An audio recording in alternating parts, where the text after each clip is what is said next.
Good morning, children. Today we'll discuss about the dynasty of Delhi Sultanate.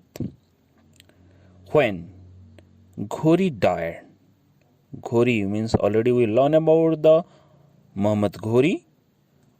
When Ghori died in 1206 CE, Qutbuddin Aibak declared himself as independent ruler of Delhi and other area in its vicinity.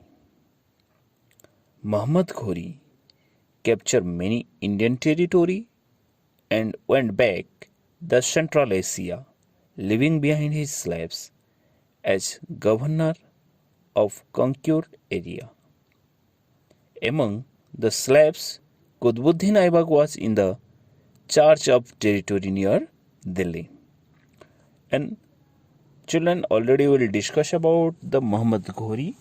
He attacked India 17 times and the last time he conquered the Somnath temple also.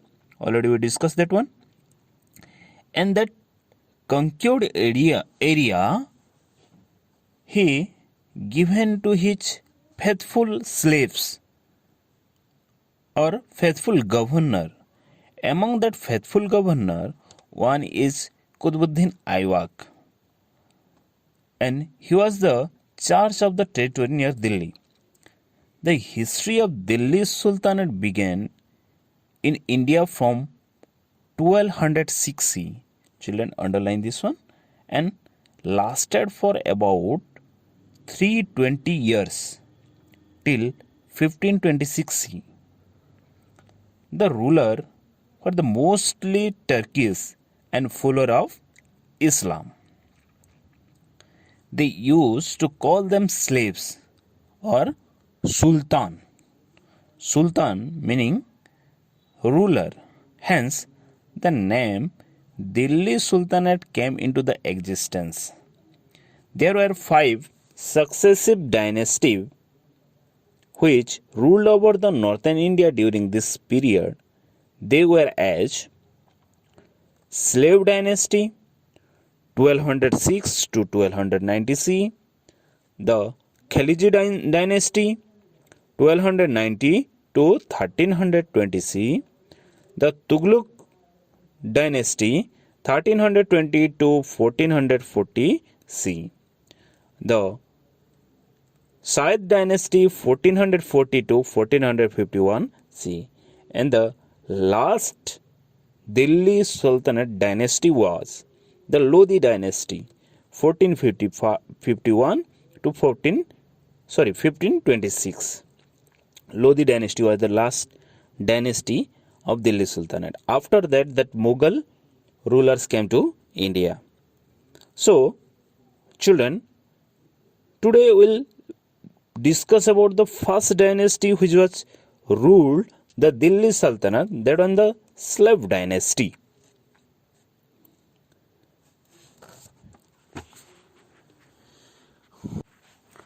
Muhammad Ghori did not have a son. Therefore, he trained his slaves like son and imparted them with excellent military and administrative tactics.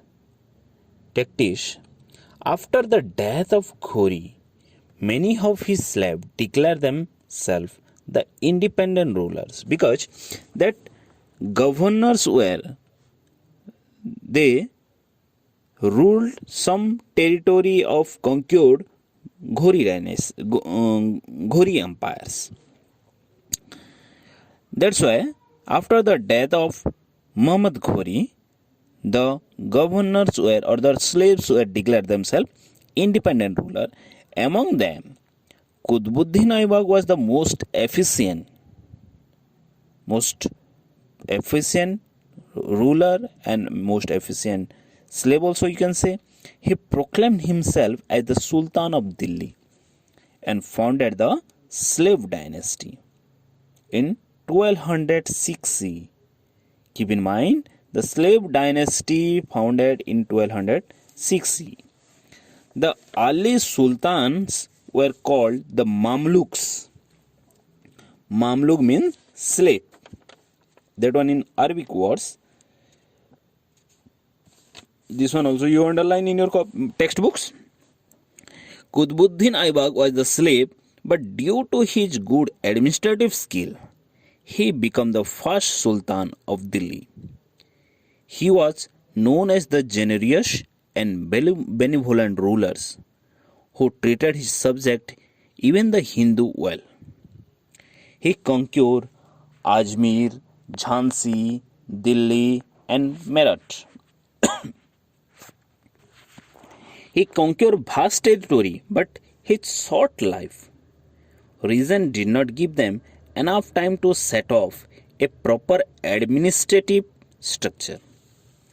Qutbuddin was also known as the Lakhs Baksh or giver of lakhs, as he was a great philanthropist. Philanthropist means the person who seeks to promote welfare of other or welfare of the subject, especially by the generous donation of money to good causes. He was the patron of art and literature also. The Quat-ul-Islam Mosque in the Delhi and Adhai Din Ka Jonpara Mosque in Ajmer were constructed during his reign. The Mosque of Delhi is the Indian oldest mosque. It known as the Quat-ul-Islam, meaning might of Islam. Dear children, Adhai Din Ka Jonpara is a mosque that is said to be built within 2.5 days.